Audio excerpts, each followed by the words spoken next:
Hello po. Agosto na naman. August na po. Alam niyo, sa mga Chinese, ito po ang Ghost Month. Maraming hindi naniniwala dito. Marami ring naniniwala. Siyempre, yung mga Chinese po ay naniniwala dito. Ngayon, yung mga nagtatanong po sa akin, nung last live ko, tinanong nila ako, totoo po ba ito? Ito po ang sagot ko. Lahat ng bagay ay may pinanggagalingan. Ika nga kapag ka may usok, nagkaroon ng apoy. Lahat po ng ginagawang pelikula, o kahit po yung comics nung araw, o cartoons, tungkol sa mga fairies, Harry Potter, classic example, ang inspiration po niyan ay nanggaling sa katotohanan. Hindi po yan maaring walang pinanggalingan. So, totoo po yung Ghost Month. Ngayon, depende po kasi yan kung nasaan ka. So, kung ano ang mga nangyari sa buhay ng mga tao dun sa lugar na yon o sa bansang yon, magkakaroon ng katugma dun sa tinatawag nila o sineselebrate nilang panahon. Katulad po din natin, hindi ko alam sa mga Amerikano o sa foreign countries kung yung kanilang All Saints Day o Araw ng Mga Patay ay katulad ng sa atin. Yun po ang ibig kong sabihin. Ano po? Yung iba may fiesta. Ibang countries, tayo, may fiesta rin. Pero maraming countries na wala niyan. Yung Ghost Month o Hungry Ghost Month, na-experience ko po yan. Lahat po ng mga isinasalaysay ko o kinukwento at sinishare ko sa inyo ay may pinanggagalingang katotohanan na na-experience ko. Hindi po kwentong kutsero, hindi po nabasa, hindi po in-upload, dinownload, o galing sa internet. Tumira po ako sa Taiwan. 10 taon mahigit. Sineselebrate po namin ang Ghost Month.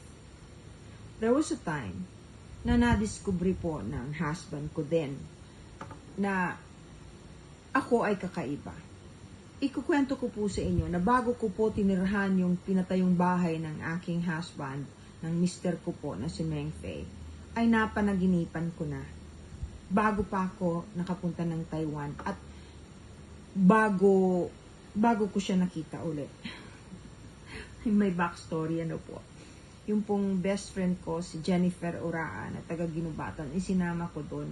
Bago nangyari yon, linagnat po ako ng grabe. Nakatulog ako. Pagkatapos nakita ko po yung bahay na yon, na kinuwento ko po sa kanya pagising ko. To make a long story short, alam na alam ko yung itsura. Nasa harapan ng lake, may 3 palapag. Yan, ganyan. Anyway, the Ghost Month, ano po, nandun ako. Pag-celebrate po namin, maraming sinabi sa akin ng husband ko na mga hindi dapat gawin. Naintindihan ko naman at ginagalang. Pero kung nakakakita ako ng mga taong o mga bagay na hindi nakikita ng iba, normally kasi may terrace kami. Pag malapit ng maggabi o nagtatrabaho siya, nag-iintay ako before yung sunset kasi overlooking the lake. May pinanunood ako palaging na naglalakad, na magpa-practice ng Tai Chi, dun sa may tabi ng lake na natatanaw ko. Palagi ko po silang nakikita. Grupo, kuminsan mga lalaki, kuminsan babae at lalaki. But they will look so amazing kasi parang naka-costume sila. One time, hapon po, namamasyal kami ng mga bata. Ghost Month po ito. May tulay. Nandun kami sa may tulay, tapos overlooking the other side of the lake. Nakita ko doon yung grupo. Pero one in particular, isang babaeng pagkaganda-ganda na kinakawayan ako. Ngumiti po ako. Tapos sabi ko, nakita ko na yata ito. Pero this time, parang marami siyang kasama. Tapos, parang iba yung shadow nila. So, I was wondering, kaway ako ng kaway. Tapos sabi ko, nihaw. Upang yaw, something like that. Tapos yung sabi sa akin ng anak ko, Ma, sino yung kinakawayan mo? Kako yung nandun sa kabila. Nakikita ko yan, yung isa dyan, nakikita ko pagka malapit ng dumilim, nagtataichi. Nasaan, Ma? Ma, huwag kang ganyan. Sabi ko, bakit ba? Wala namang tao doon. Ano ka ba? Nakakahiya. Baka mapansin tayo dito. Of course, my kids, they know about me. Kasi yung panganay ko dati, nung bata pa siya, nakakakita rin siya. Anyway, so yun po ang isa kong experience. Ghost month po ito. Ngayon, isa pa habit ko, yung ako po yung mahilig sumipol. Bawal po yan daw pagka ghost month. Kasi parang na-attract yung mga ghost. Nakalimutan ko. Nandun ako sa balkonahe, sa terrace.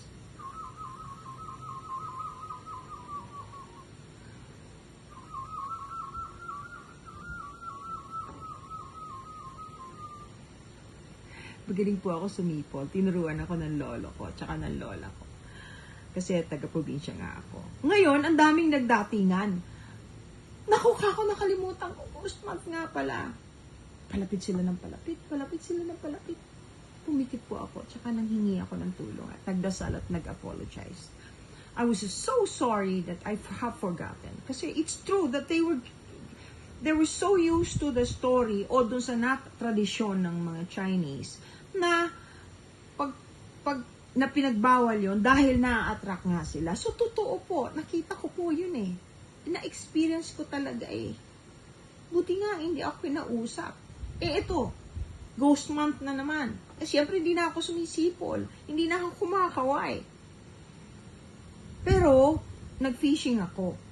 Ayaw nung husband ko, sabi nung husband ko, sige na, if you want to go fishing on your own, you go ahead, but you're not supposed to because ibig niya sabihin, huwag masyadong maglalabas kasi hungry ghost month nga. Pag hungry ghost month po, yung mga Chinese po naglalagay ng mga dinidikit sa kitchen o sa pinto ng mga yung katulad ni Kuan Yu, yung ano po yun, general yun eh, na mayroon siyang mahabang sword. Anyway, paigsiin ko para po maisama ko sa kwento ko. Nag-fishing ako. Sanay ang husband ko, tsaka tinatamad yung kasama ako. Kasi pag ako nag-fishing, ang dami kong nahuhuling isda. Di tahimik na tahimik ako. Gustong-gusto ko po ng tahimik na lugar eh. Ayaw ko po ng magulo. You'd be very surprised. Kasi, ang trabaho ko po, di ba? Showbiz. Tapos, ayaw ko ng maraming tao. Siguro, isa yun sa reason kung bakit ayaw ko. Pero, hindi rin eh. Anyway, padilim na. Nagbukas na ng ilaw yung surrounding areas. Nandun pa rin ako. Meron nakita kong parang ibon na malaki, pero mapula. Lumapag siya. Tapos, lumapag siya dun sa kung saan ako nangingisda, dun sa tubig. Tapos, lumapad. Pagkatapos, meron po siyang bigote, meron siyang nakapula po siya, tapos may sword siya. Parang nakita ko na siya. Sabi ko, Chinese yata ito nakaluluwa sa loob-loob ko. Siguro hindi naman ako hindi naman kanila to, nangingisda ako. Tapos may malaking isda. Nahuli ko, pinakawalan ko.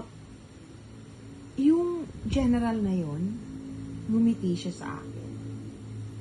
Tapos ginano niya yung parang espadang napakalaki. Pagkatapos, iniikot niya. Sabi ko, naku, meron akong, first time ko nakakita ng, hindi ko naman alam na ano siya na general na parang santo nila. Akala ko kaluluwa lang. Sabi ko, ito siya. Thank you ako ng thank you. Kasi, parang pinagbigyan niya ako ng makahuli ng malalaking isda. Kasi bigla na lang naglitawan yung malalaking isda. I mean, ngayon paigsiin ko ulit kasi mauubusan ako ng oras. Pag uwi ko, didala ko yung mga isda. Sabi ko sa asawa ko, alam mo, may nakita ako, dinescribe ko yung itsura. Sabi niya, wag mo na akong kukwentuhan ng ganyan. Gusto kong makakita ng ganyan, pero natatakot ako. Pero Kung Fu Master yun Tapos sabi niya, yung general yan. Eto yan, no? Meron pala kaming santong ganon. Marami po ang kwentong ganyan. O yan po. Yan yung Hungry Ghost Month. Yung, totoo po yun. Igalang ninyo. Wala namang mawawala. Maraming salamat po. Shinare ko lang. God bless everyone.